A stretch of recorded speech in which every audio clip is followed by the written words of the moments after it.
Good evening, Gooners. Welcome to Cannon Fodder TV and the big Sunday show. A disappointing uh, day today, to be fair. But look, it's been a decent start. So obviously we're going to get straight into the match after this short little intro.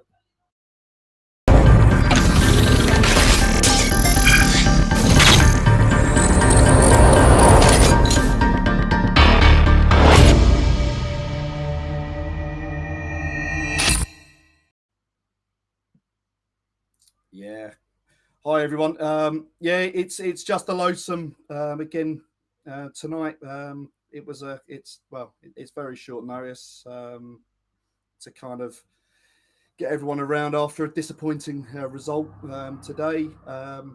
But look, I'm here, hopefully providing a bit of entertainment. But look, first first defeat of the season. We take it and we roll on.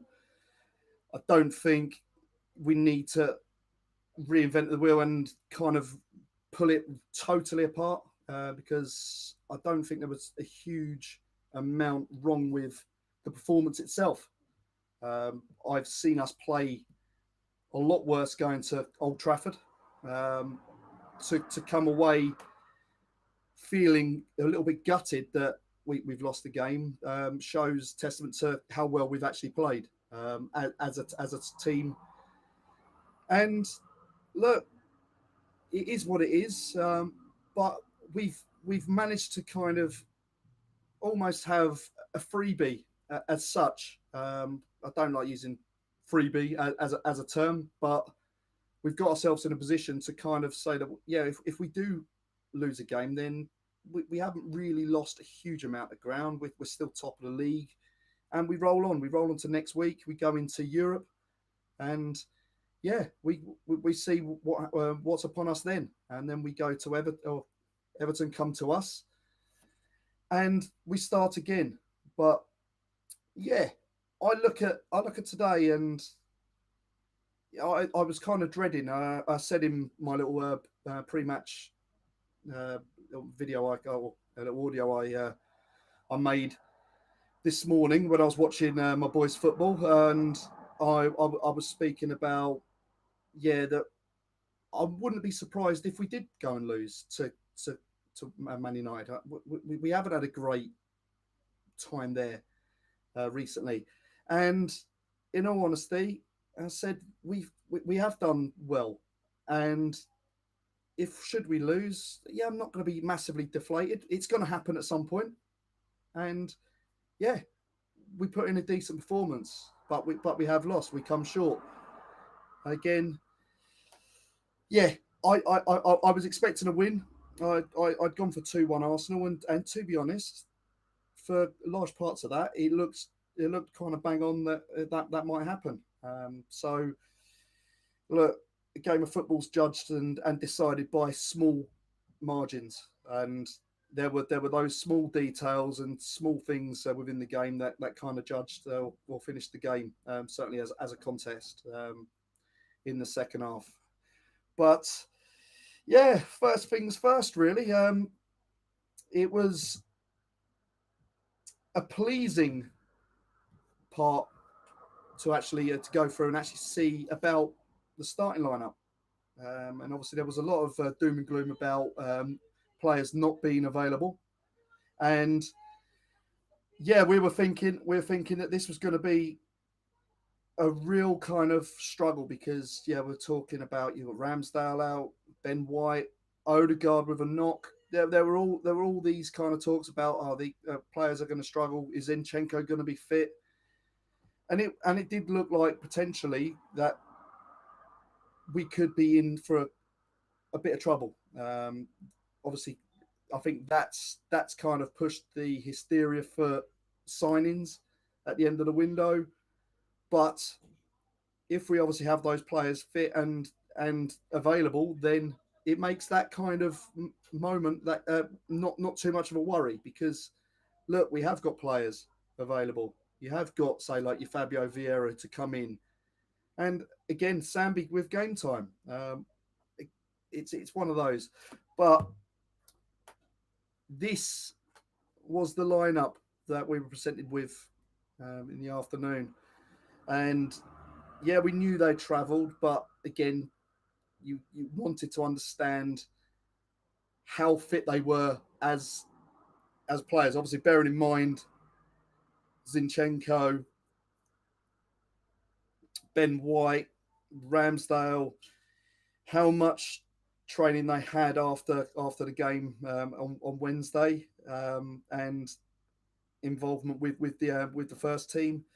We don't know, and what we also don't know is how really fit they actually were. And it's great to see them in the lineup, but yeah, we didn't know how well they would have been, and how good and fit they would be able to, and certainly how long they'd be able to last in the game. But as I say, if they are available, that team does pick itself, and I've said numerous times, it will pick itself there. Sambi coming in for Partey, and it is a decent side.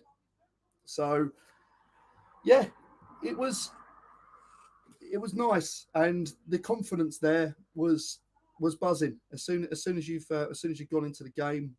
I thought we controlled the ball very well. I think we had a very, I wouldn't say very shaky first 15 minutes, but it was one that where we had to kind of quieten down the crowd and get involved in the contest, and that means actually just getting at them, taking control of the ball, and just trying to impose yourselves on them. And it didn't really happen straight away, and it was a bit of a struggle, but we eventually started taking a grip of the ball, and we started looking for opportunities. And yeah, we got a bit of a bad run, to be honest. I look at the first the first real moment where we kind of,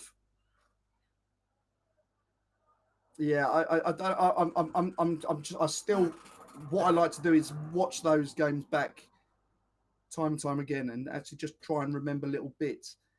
But as the game went on and on, and it was just one of those, we got into the game, and we wanted to carry on playing, and we got some joy, but VAR once again, um, just one of those frustrating things where we've got ourselves in a position, and we've seen so many times where we seem to be on the, or at the brunt of decisions. And I'm not talking about just, I mean, just, yeah, decisions from the referee, red cards, or whatever. But I'm just talking about just general kind of decisions.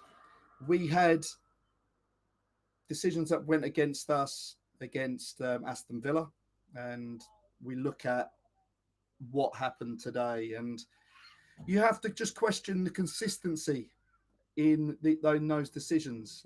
And yeah, I'm not going to beat around and say it's an excuse, because I'm not looking for excuses. At the end of the day, the scoreline is Man United 3, Arsenal 1. That would say that Man United were the better team. On play, I don't think it was like that. But we certainly gave our best, and the move to get Martinelli on goal to score the goal that was chalked off by VR was a decent move. And I've seen fouls like that. Well, sorry, not fouls given, or not given against Arsenal when it's in that same situation. I also question whether or not, had that have been a home decision or a home attack, whether or not that would have been given or pulled back with the same kind of punishment. And I don't, I don't really get that, really, to be honest, because yeah, there time and time again decisions that are given in certain games, and then another game they're not given. And was that really a clear error. The referee hasn't seen it, and it's one of those where, yeah, he's been told to go back to the screen and have a look, but again, it's got to be a clear and obvious error for it to really have changed the decision. I don't think there was a huge amount in there. It's very soft, uh, but as I say, had it have been the home side going forward like that, whether or not that would have been overturned or pulled back, I don't believe it would. But that was one of those things, and it was well worked, and it was as we were just really kind of getting into the groove, and it was one of those where that could have given us a real platform to kind of go on and impose our game on them, because they were looking more and more shaky as it went on. Yes, they are going to pose issues for us because of the players they've got. Naturally, just because they didn't win or they lost the first two games doesn't make them a bad team. And it isn't just Man United, like all the other games that we've had. Um, so, yeah, the first goal just against the run of play. In all honesty, it was just one of those where we've just found ourselves a little bit. Well, I would probably say in a transition where we lose the ball to then trying to close the lines in midfield, and the ball just gets fizzed through. I think it went through Martinelli and Xhaka in the midfield into Fernandez, and as I say, once that happens, then the play's gone from the left back onto the right, and we have looked a little bit overrun, and the ball's obviously come through. Zinchenko's tried to cut it out, and it has come through. And to be honest, all Anthony's got to do is just redirect it to the other side of the goal. I've got no blame on Ramsdale. I don't really think he's got a huge amount of chance. As soon as that ball's come and knocked back across, it's going straight across him again. Yeah, he could probably try and go the way of where the ball is, but in all honesty, he might be looking to try and maybe protect. He might be obviously thinking that he is going into his near post, but in fact, yeah, the way Anthony's body shape, he'd opened straight up and it was going in. So whether or not he would have got to it, even if he had gone the right way, you wouldn't have expected it to have happened. So that was a disappointing thing on the half hour, I think it was, and we pushed and we pushed on in the second half. We're still on the first half, and it was more of the same really. And we just kept on going and keeping the balls moving, but we just looked a little bit off just in our final bits of play, and that's, I don't know.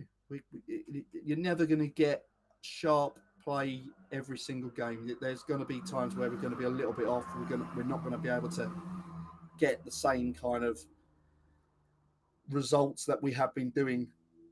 Certainly when we play the bigger teams, and yeah, we're going to create chances, and it's just then how we finish. But yeah, the when half time came around, was I nervous? No. Was I confident? I thought, yeah. I thought if we carry on playing the way we're playing, we're going to get more chances. We are going to open them up. But yeah, we just look at it like this, and it was just, yeah, half time, and we've got to do the same.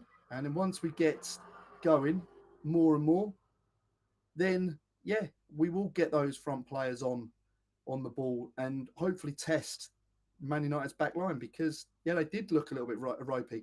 And Jesus, I tell you, and Martinelli, they were kind of, it wasn't Martinelli as such, but Jesus, every time he had the ball going up against Martinez, he done so much more than what Aubameyang and what Lacazette had done when they were trying to hold the ball up. And you saw him playing high. He would pick up the ball, he would be bringing the ball down on his knee. And it was just yeah, it's just really pleasing just to see that kind of quality from a small striker. And look, he can hold the ball up, and he can certainly do it. But in the second half, we just gilt edged a couple of chances. We had to remember the Odegaard chance, and it was sliced across goal. You're suddenly thinking another time maybe that's gone in, or certainly on target, make the keeper work.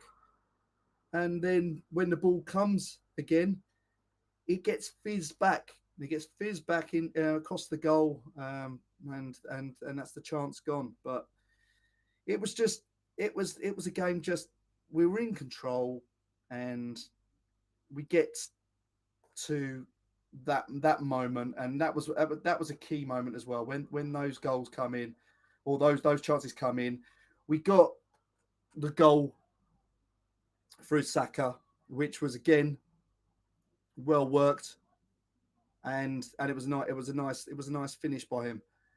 But he got taken out as well late after putting in that little chance across the goal, and again wasn't really punished. Whether or not there was much in it, he got caught definitely, but look, we didn't even get a corner, didn't get like any decision. But it is what it is. But having scored that equaliser, 6 minutes on, we go and we then get the second goal going in, and it was just one of those just decisions where we've kind of just been carved apart through the centre of the pitch, and yeah, it's come from the boot of Ericsson straight into Martinez again through the centre, and the ball's just come straight through the centre, and Ben White just as he's sliding through, he's just deflected off the ground straight into the floor and over Ramsdale, and that I think just kind of knocked a little bit of stuffing out of us. And yeah, you looked at it like that, and it was just a real disappointment to see. So that was on around 65 minutes, and yeah, you look at it after that, it was just the same. We were still having the ball, but we then on 70 minutes made a triple change, and it was just yeah. You've got those changes coming in, and just bear with us a moment.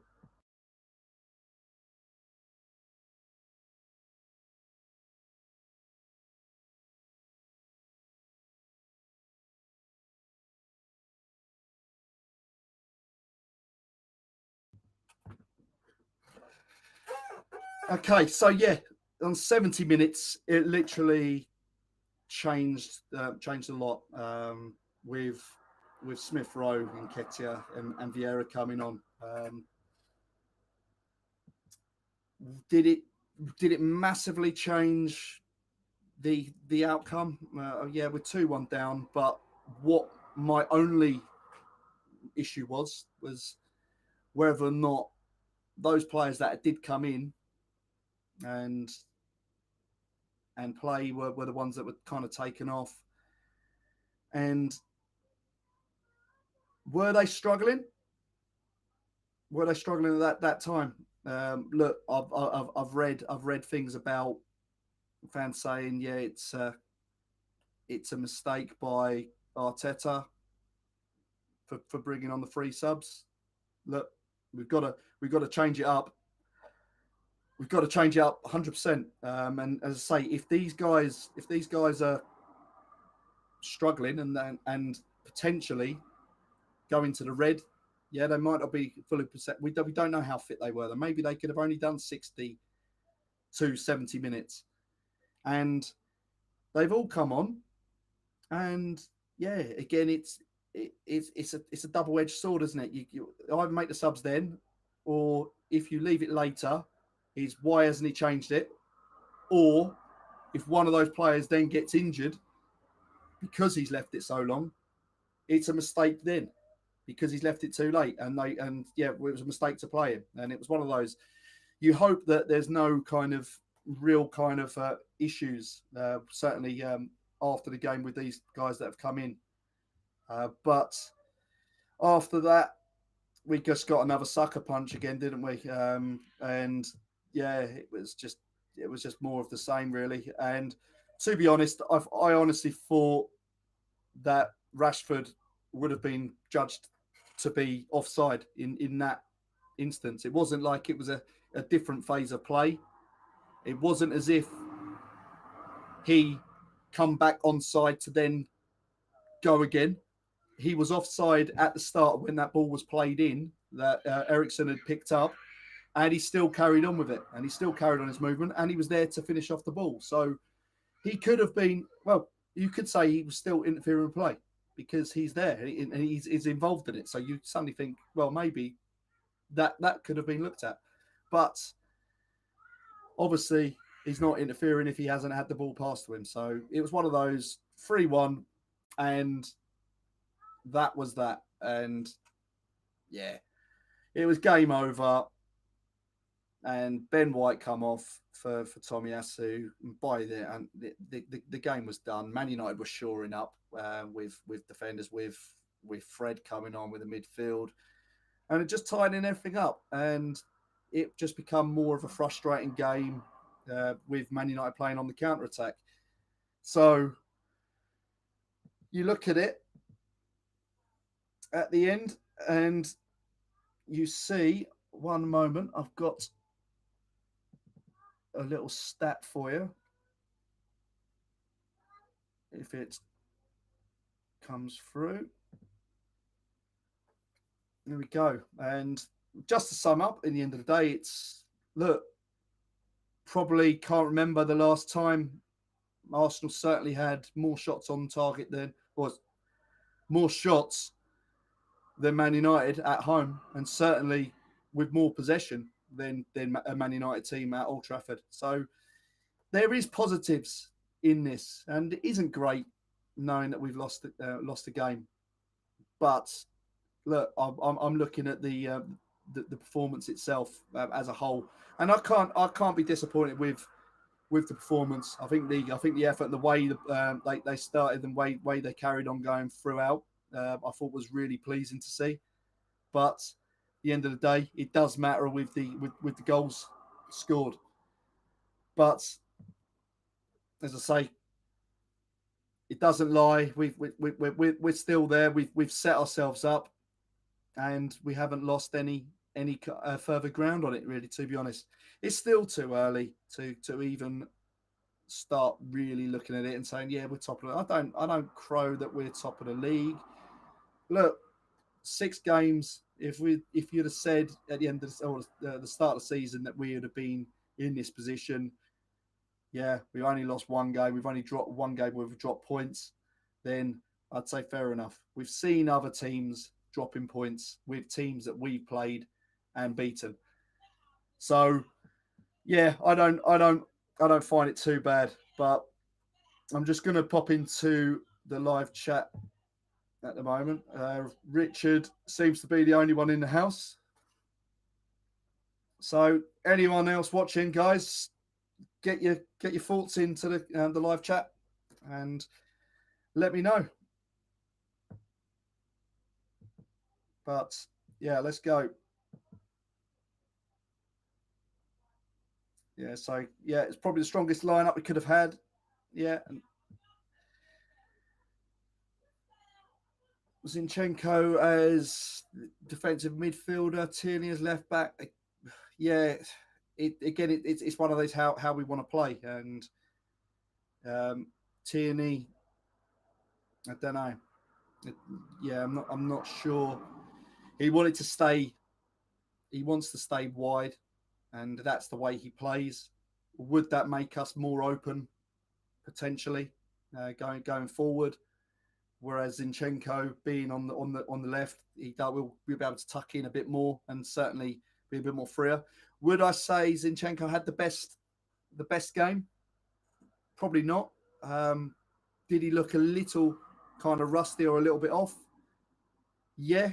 Um, it's probably still a bit harsh because, again, you're playing a team that can cause you trouble. So, was it a real bad game? No, it wasn't. So, yeah, it's one of those. It's just no real complaints about how we played or how we started.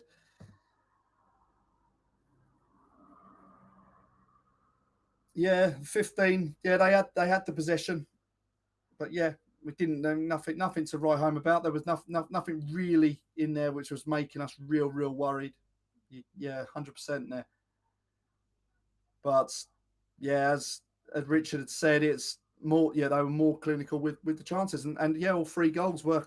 Yeah, they've just clinically taken, and yeah, if only we had a couple of chances where we were really kind of there in front of goal to finish off the job.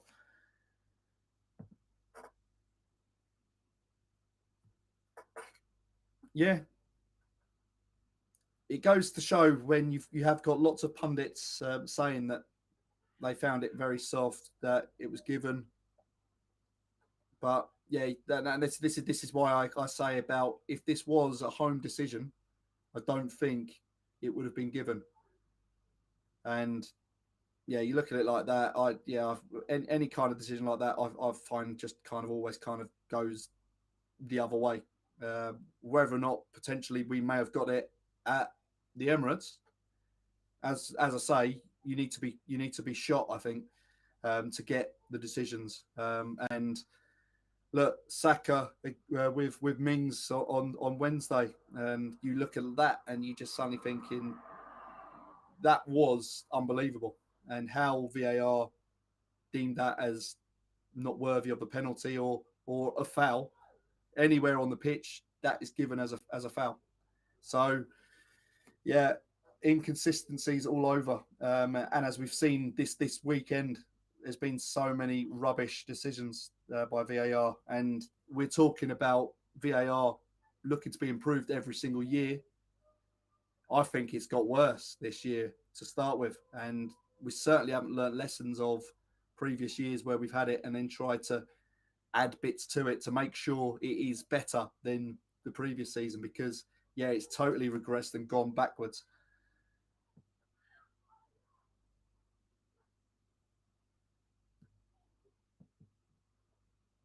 Yeah, there were a couple of little players there. McTominay had one before he then wrestled the guy to the ground, and it was one of those where it was just, again, it's almost like you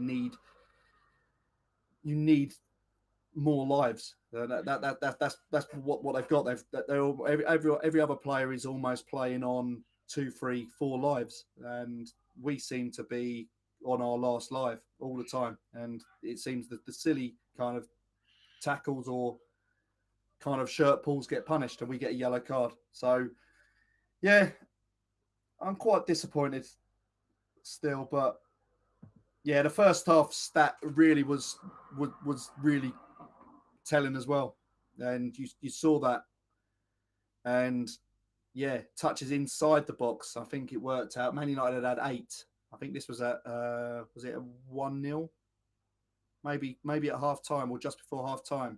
They'd had eight touches in our half, and we'd had 34 or so, roundabouts. So it does tell you that we were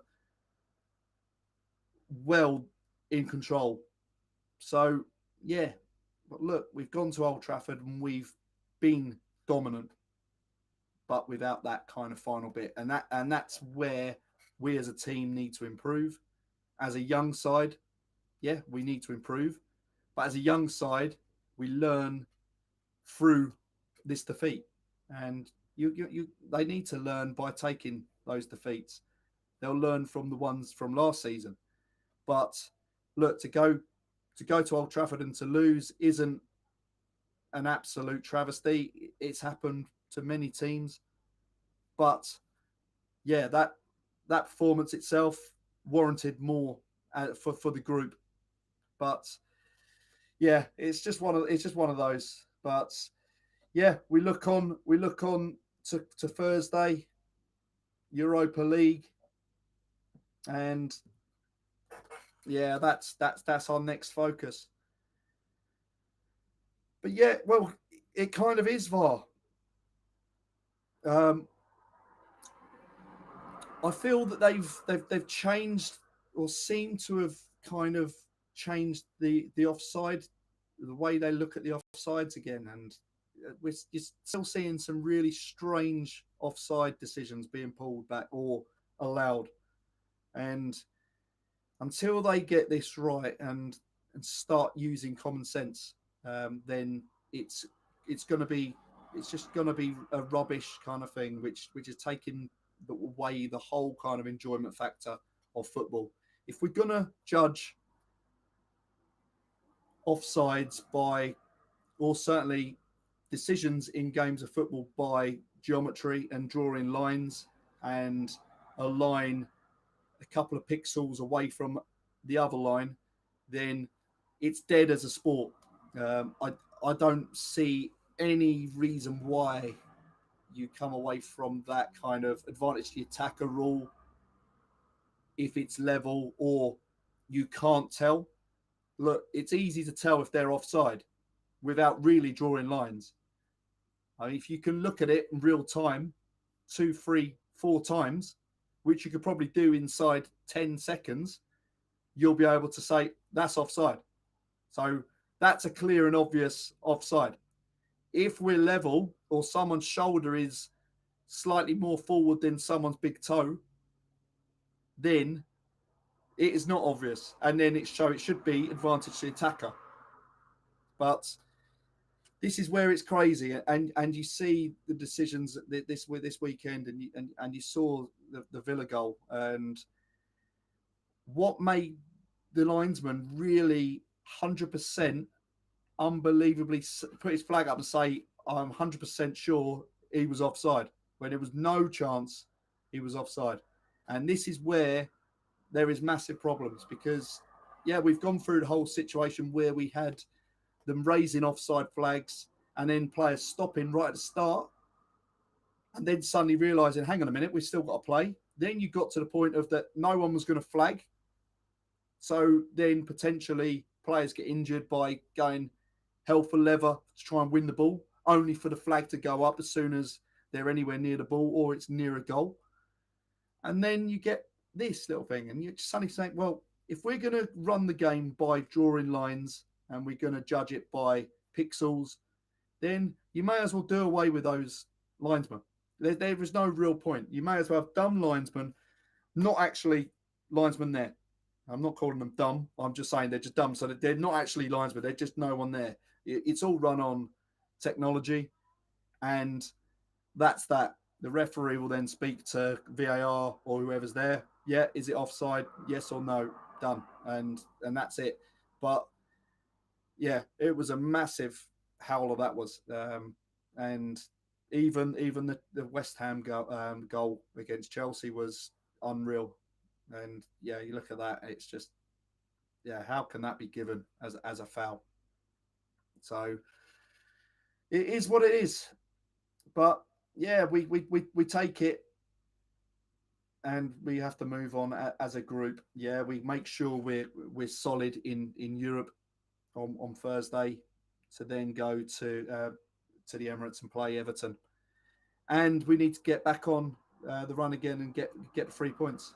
Um, and then it all goes back to normality then. And we start looking again, and hopefully we should then have a bit more fitness in our players. And I think Thursday might be a good time just to see a few of the fringe players, and it will allow those people a little bit of rest time for the Sunday game against Everton. So yeah, it's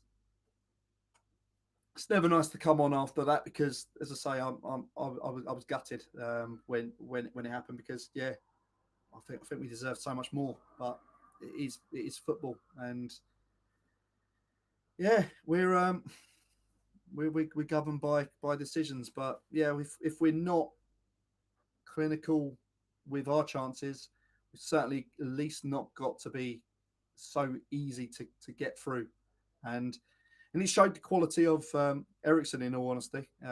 picking up the ball really deep and playing a pass through. And it's only taken 2 balls that have really come through. The third goal was one that was come from the wing side, and just players running in. It was that was it, and we kind of just got caught, and it was the first time I really saw our kind of back four that was kind of really turned into a back three, but a little bit disjointed and not together, not really communicating, and we just seemed to be a little bit over the place, and that's, yeah, it's not always a bad thing, but yeah, it's something to work on, and I'm not gonna beat everyone up about it. I don't think it was a bad performance. I don't think there needs to be hysteria on social media. Yeah, we've lost a game. We're gonna lose games, and yeah, we're gonna win games. Certainly, if we play like the way we did play, we're gonna win more than we are losing. And yeah, that's all I'm really going to say on the game itself. I thought we handled the occasion well. I thought the stadium was going to be buzzing anyway, just because obviously Anthony coming in on his debut. There'll be and it's up being Arsenal. Arsenal coming to the stadium. There's always a buzz in that stadium. They love to beat Arsenal, just through the rivalry, through the Ferguson Wenger years. It's always going to be buzzing, and we done our best to keep it quiet, but it wasn't to be, and we look at it like that, and we do just move on. But yeah, it was well taken goals. Yeah, you have to hold your hands up and just say, well, yeah, fair enough. They did finish well, and had we finished a couple of our chances with a bit more quality. Yeah, Smith Rowe had a chance when he come on, and it was just put over the bar. Who knows? Who knows? Another game we may have had a 2 goals, but had that VAR goal been allowed to stand, then again it's a different story. But small margins, and that's the way I see that's the way I see it.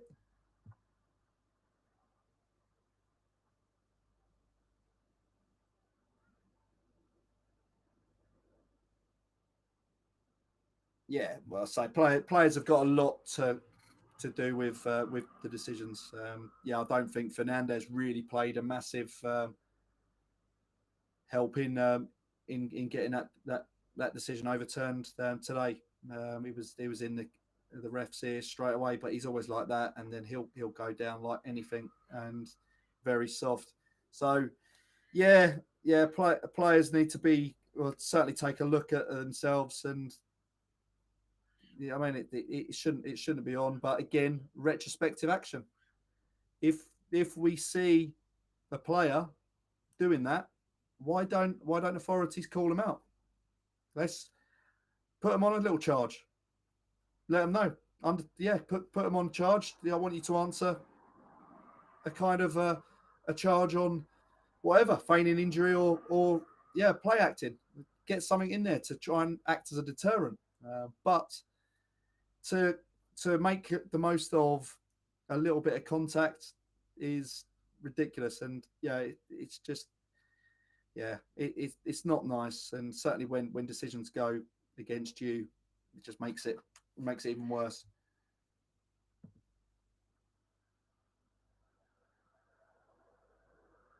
Yeah, indeed, we don't want to be that kind of same team that, yeah, we go on a little run, and we then back it up with multiple kind of defeats. Yeah, we're going to go through bad periods, 100%. That's part of being a team. Look at it. Look at the teams now that have had problems at this start of the season. Liverpool, whatever. It's, yeah, you're not United, obviously, at the start. You're going to go through these little peaks and troughs, and how we deal with it. Probably Europe is probably a good time to go and do it. It's a little bit of a refresher. Yeah, we've had this kind of thing, and it probably knocked a little bit out of the team anyway. Just coming away from that. If we're feeling deflated about the result because of how well we played and disappointed, imagine how they feel after giving what they've given. So yeah, Europe might be a nice welcome break, change of scenery, get the 3 points, have a little mix up, change it up about, and then we get back to the UK to then get on with that game against Everton. And yeah, it's just we've got to get back on, and we've got to get that winning feeling again, and that's the most important. And I think this season we've definitely got a bit more about us this season.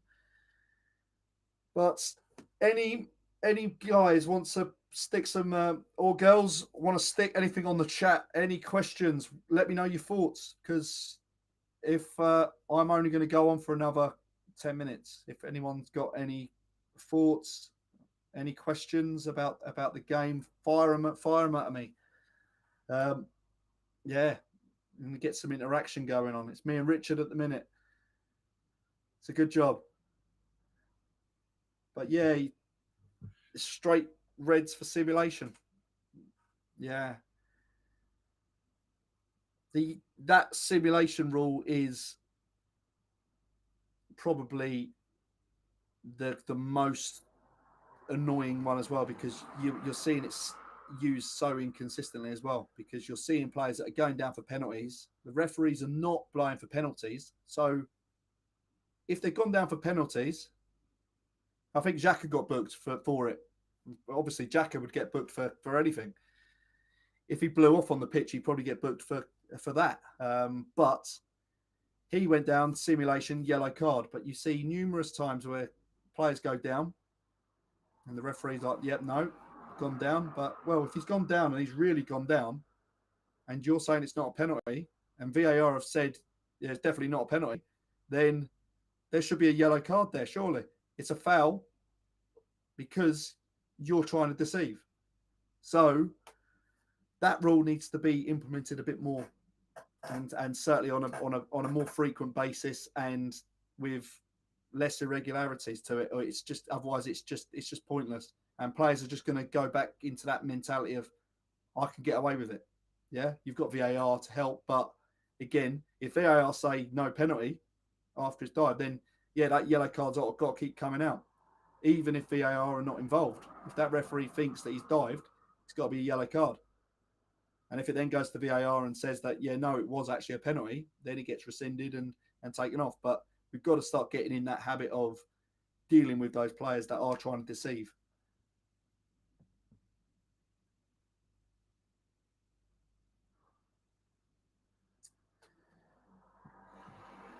Yeah, Thursday's going to be an interesting game, because one thing, you don't know what he's going to do, really, in all honesty, with regards to the team.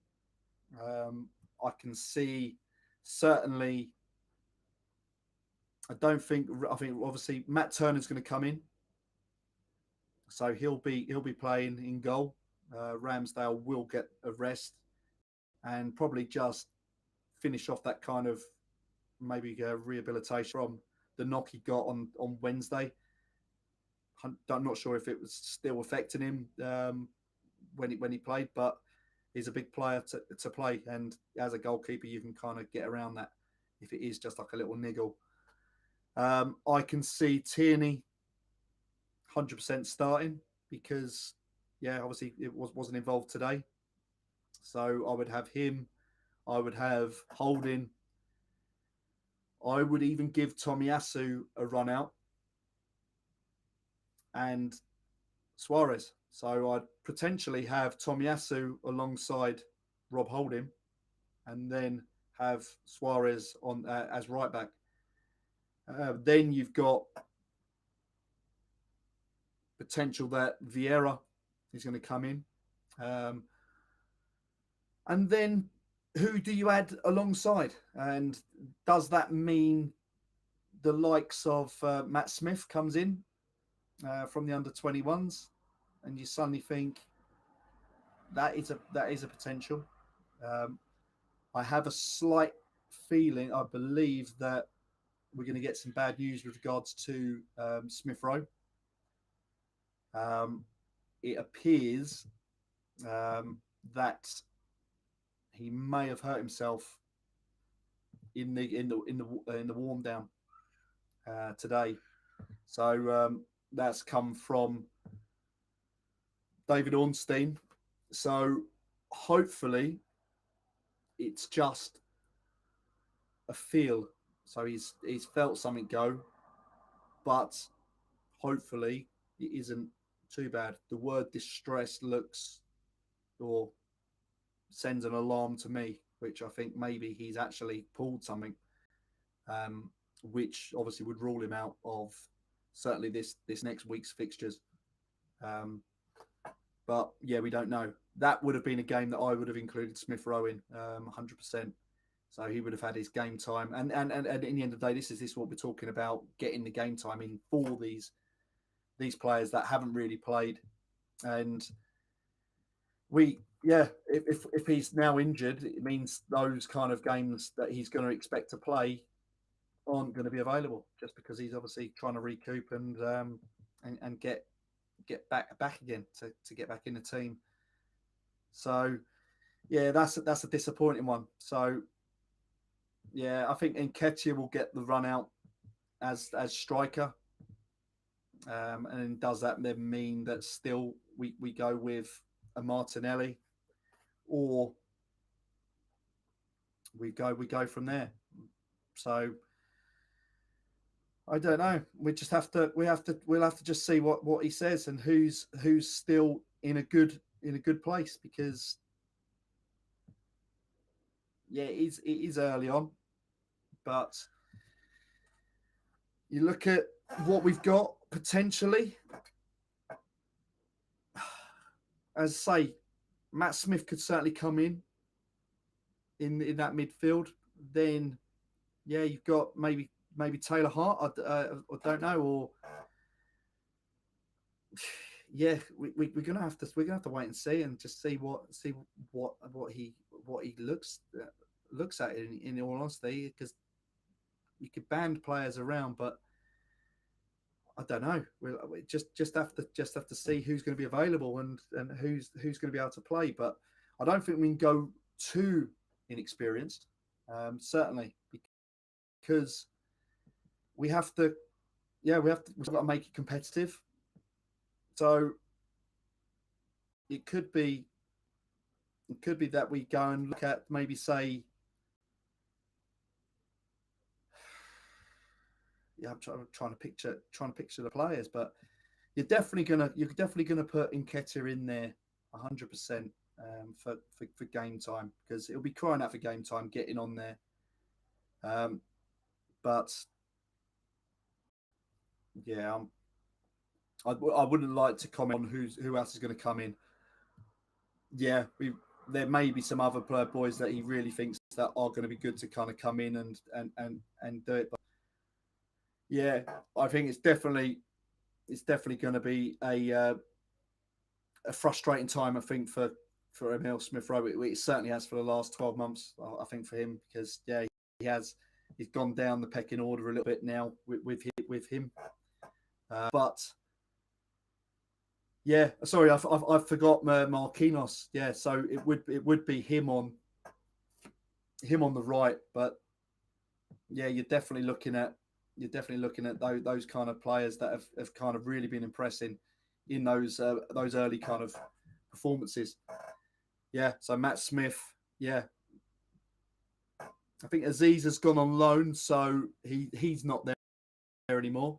So he's now in Ibiza, so he's playing for them.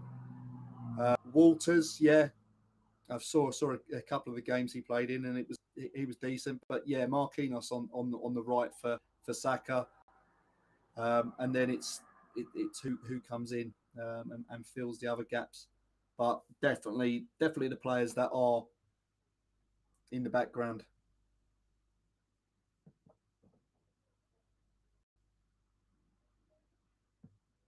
Yeah, it's massively sad. It is sad. It's sad for him, because, as I say, see, this will be his game time now, and his only chance really to shine.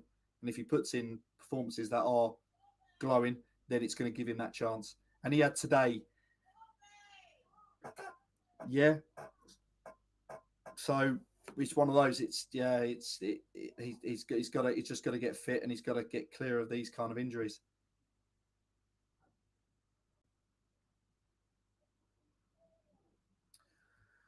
Rahul, do you think Edu bottled this window as our players getting injured constantly? This was another interesting point, and yeah, we obviously saw a lot of meltdown in the fan base about the lack of signings, or certainly the late or attempt to get some signings in. And just remember, it was only just under 72 hours that we actually realised or understood the full nature of the players injured. Obviously, we knew Partey was out, but then El Neni after the game against Villa, and you're suddenly thinking, yeah, it's late in the day. Once he gets the scan, and you look at it like that, and it's like it's late in the day for well, it weren't Villa, was it? It was out anyway. It was so, but it was one of those where whatever decision was made to bring in a player, we certainly weren't believing that we were going to be without two defensive midfielders being out injured, and certainly in the same kind of week.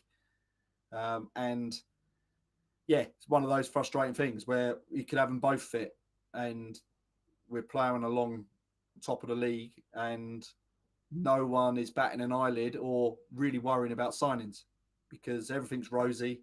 There's no injuries. We've got cover. It's only when suddenly they come up and then suddenly everyone's got to suddenly react really quickly to either inquire about players. Yeah, you can have your list, but then when you start going to other teams, we want to buy this player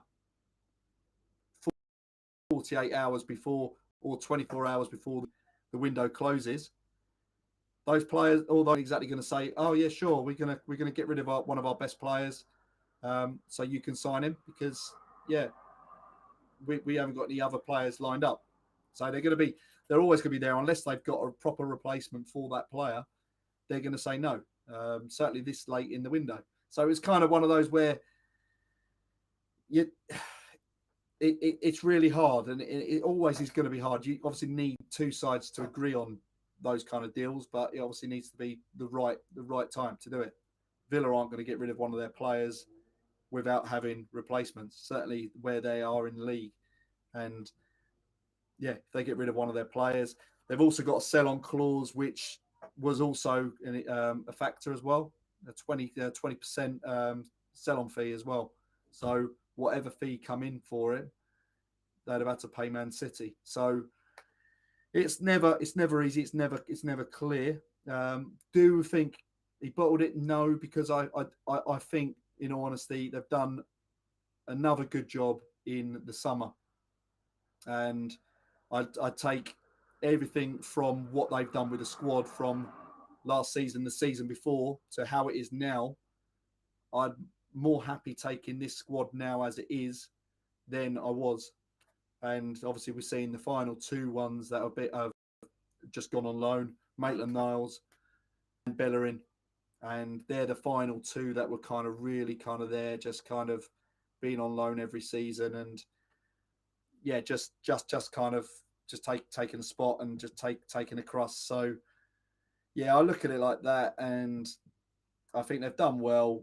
Look, we've got cover when everyone's back, and it's only going to be a couple of weeks, I would say, maximum for Partey to come back. And if he does come back fit, and we don't rush him, then he comes back and does the job up until November when we have the break for the World Cup.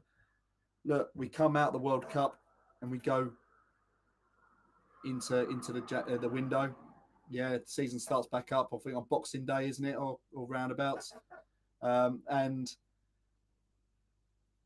yeah, we're straight back into another transfer window. So if there is any inkling that the squad is stretched, then what's the chances of us then going back in for Douglas and even Tielemans again? And If you're putting in bids the same price or similar to what you've been doing, it's going to be looking a lot more appealing than it was in the summer. Yeah, and if they don't take it, then that's their final chance where they could lose both of them for free. In all honesty, if it was Arsenal, and I'd be quite happy us waiting for maybe say a free signing. And it's been a long time since we've actually done that. And yeah, if teams don't want to sell to us, then we can't have any kind of further kind of like problems. I don't want to spend over the odds. And we're talking about, some people were saying, oh, why don't you just pay 45 million pounds for the player to get him in? It was like, well, he's got like 9 months left of his contract. Why would you be paying that much for that player just to get him on? But then you're suddenly saying, well, if everyone's fit, will he be first choice? I don't know. I don't know what his intentions of playing him would be. But would he get in ahead of Partey at this time? Probably not. Next season, would you say he could be, say, first choice?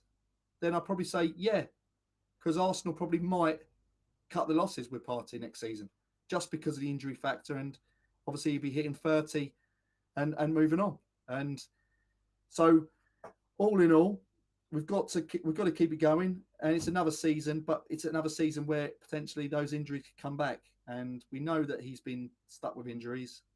So do we just kind of get rid and we just cut the losses, and then we've then got a 25-year-old coming in who could make that position himself his own.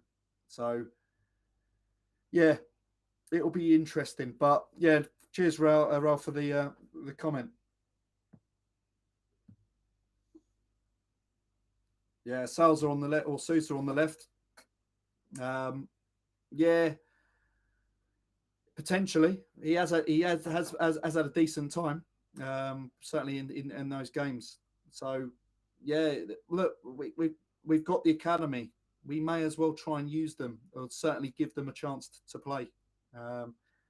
Whether or not Xhaka stays again, to be honest, if there was a player that would play every game for a club and not seemingly burn out or complain or kind of just shirk responsibility, then I would probably say he would be the one that would come in. And as vice captain or one of the captain, the leadership group, maybe he does come in. Maybe he's that player that stays in there. So yeah, who knows? Yeah, we don't know, but it would be nice if there was the rotation round, and so a few of those boys can just get a little bit of rest in the legs to go again and get that feel good factor back at home in a buzzing atmosphere again at the Emirates. And it just means then we get that feel good factor going on again. And that's what's important with everything. At the end of the day, we need the feel good factor back, and yeah, get rid of this kind of feeling, because that they are going to be low, and it's up to us fans to build them back up again and get them playing. Yeah, we go to Zurich, we then have Everton on Sunday at 2 p.m. and then we have PSV at home, which will be a tight game as well. I don't see that as being an easy game. So it might be that is an experimental team against Zurich, but I wouldn't have said that would have been a proper serious simple game to be up against. So we do have to have that little level of just the level of experience and then a bit of youth just to kind of bring them in. But after PSV, we then go to Brentford. So we know that there's a couple of big games on the horizon. And that's before we then have the North London derby, which is going to be an unbelievable game to go to.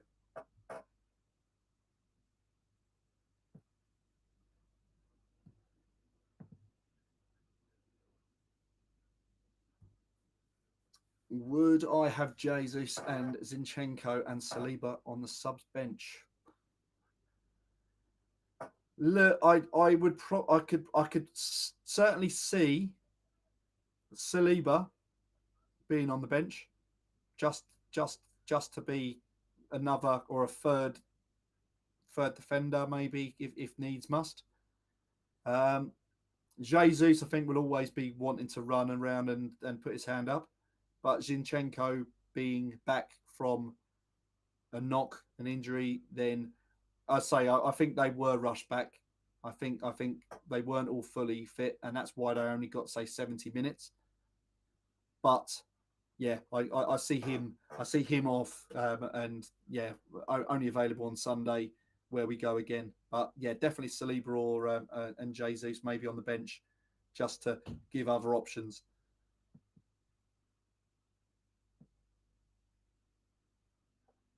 Yeah, do you think we should buy a couple in the January window? If so, who? Well, look, we've got two priority positions, haven't we? We've got to look at that kind of right wing position, and then also, yeah, this defensive midfielder cover. It all depends on how Partey comes back. If he comes back after this and he carries on playing all the way through till the shutdown, you suddenly look at it and you think, well, okay, do we need to really go for him? And if obviously El Neni comes back in that kind of period, yeah, he's out for months, but it might be only a couple of months. So if he does come back in, he's got the little break for the World Cup, and if he comes back, then that's great. That's two players there. We could test the club's resolve to try and get one of those boys we failed in on deadline day. But if they're not playing ball or they don't want to commit to it, then we've got an agreement with Douglas already with wages. So I'm sure a pre-contract kind of deal when he is free of his contract will be done. So for the summer. So yeah, I think a lot depends on what happens and how stretched potentially we get with injuries. Obviously, we've got to stay clear of impact injuries. That you can't really do too much with those. It's the fatigue and the muscle injuries that we've got to keep eye on, and the rotation side of things needs to be handled well. So yeah, I don't expect January signings. I don't. I imagine we may look to go and get someone. Yeah, there may be the inkling that we might look for another striker if one comes around. But yeah, it's one of those. It's either a winger, it's maybe a striker that can be that kind of third striker, um, and yeah, a midfielder if the price is right and they are available. But certainly, if they all know that we're after a player, that's given them the transfer window to look for a replacement for that player. So yeah, it'll be interesting. But there's a lot of football to be played before then. Hello, Andreas. Hope you're well, my friend.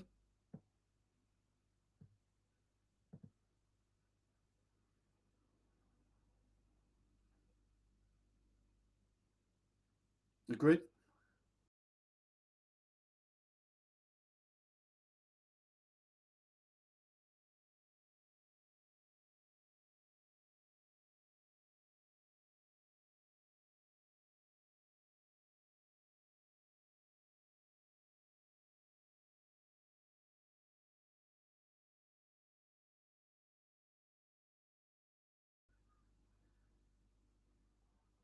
So we just dropped there.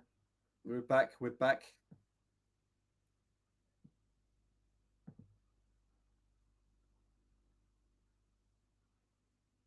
Okay.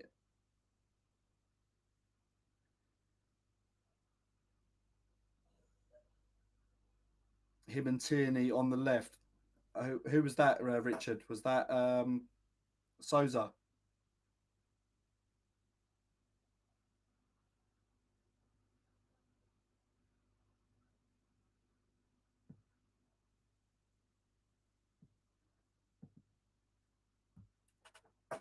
Yeah. How you doing, Monty? Yeah, Tierney and Party are always that kind of. They're always in that conversation, aren't they? players that we can get rid of to get some money. But this is all part of now the new structure, and hopefully this is how we now evolve. We've got players now that can be sold because with value, whereas we've obviously had years of getting very little value out of our players, playing staff, or none at all, as we've seen. But yeah, we can't keep paying players who are injured. And as I say, like what we've done with Jack Wilshere, we kind of almost had to say, well, you're either going to have to accept a bit part, or yeah, or you go somewhere else. So yeah, I can see that, right. I don't think Tierney as much as Partey, but I think Partey probably being older would be the one to make way. I think he's found the intensity of the Premier League and the constant pressure of being involved in Premier League as too much compared to La Liga. So yeah, it's one of those. It's just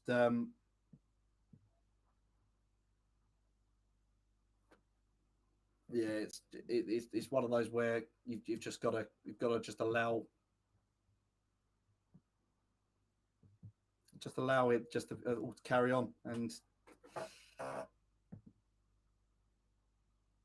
carry on playing, get the experience, and just get used to the way Arsenal are playing, because Tierney's probably going to have to change the way he plays to suit how Arteta wants him to play in the system, and that's probably going to be his biggest change, or what he's going to have to try and do. But yeah, I think Partey, I think, is just the one that's a little bit, yeah, just a little bit out there, really.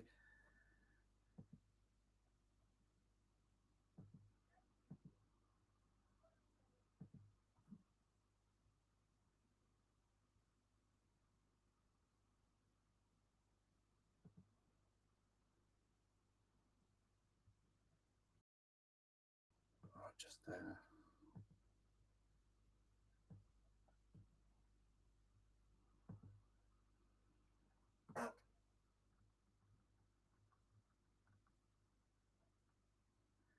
checking something there. Sorry. Right, where are we going? Next up, David Z.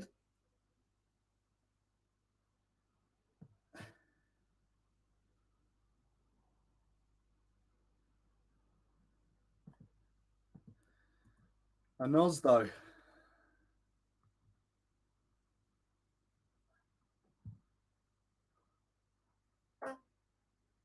I've never heard of him.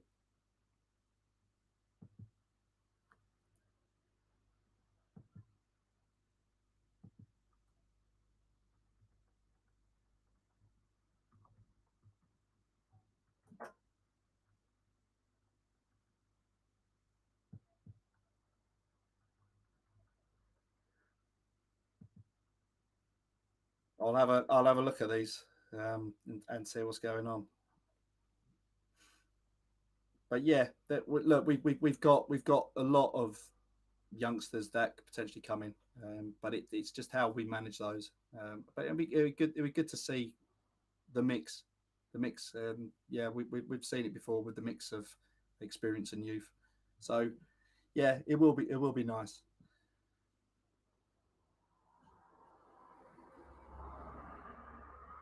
Yeah, we know the conversations probably have already been had about when their deals expire, and that'll be done. If there's a deal to be had in January, and yeah, they will be cheaper and it works for both sides, then it'll get done. But if not, then yeah, I'm sure that's been done. But yeah, Sosa and Tierney on the left would probably be a good shout, just to mix it up, and it's a bit of experience and a bit of youth. So yeah, why not? Why not?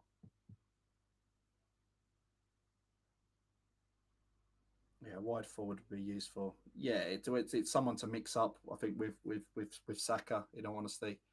Um, I'm getting I'm not being negative. I'm getting fed up of seeing Saka going inside and coming inside on his left foot too much. Where I want to see someone using his right foot, getting on the outside and getting a ball from the byline whipped across and stretching those defenders. But for too many times we're kind of playing back into traffic. So yeah, it's something that Saka's going to have to add to his game. Just that ability to kind of use his right foot and get past players. He's just almost just overthinking it a little bit. I think too much sometimes, and the ball slows down, and he's not really going and attacking players as much as he used to. Whether or not that's a confidence thing, I don't know.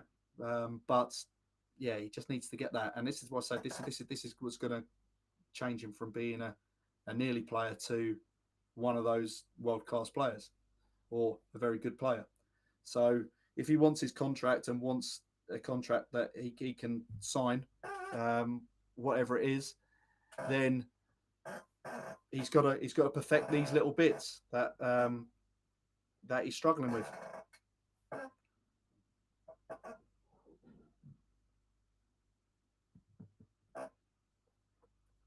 Richard said, "Yeah, hey, it's the full Monty. How you doing, Monty? Yeah, Monty. I hope you're well, mate.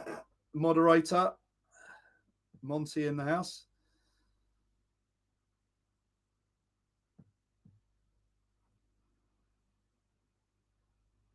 Yeah, Richard, been working. Yeah, hopefully resting now and yeah, enjoying the latter part of the evening.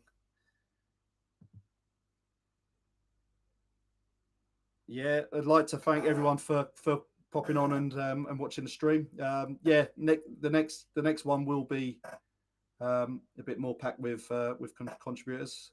But yeah, if anyone wants to come on and talk Arsenal next week, please drop us a like and subscribe to the channel. Come follow me on Twitter and direct message me, and then we can go from there and get things sorted. But yeah, good to speak with other Gooners and yeah, get your thoughts.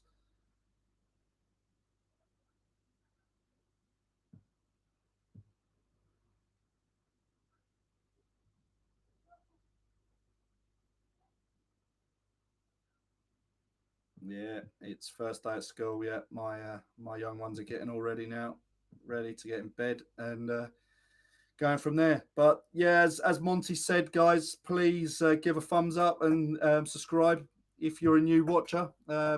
Really appreciate it. Give us a subscription on Cannon Fodder TV, as well as giving us a follow on In the North Bank, and give us a follow on In the North Bank as well.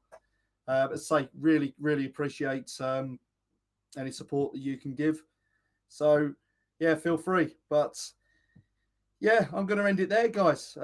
It's been an hour and a quarter of me talking about Arsenal, and yeah, it's been good to speak to some of you, and yeah, hopefully I'll get a few more of you on, and if you want to talk Arsenal, come and get involved.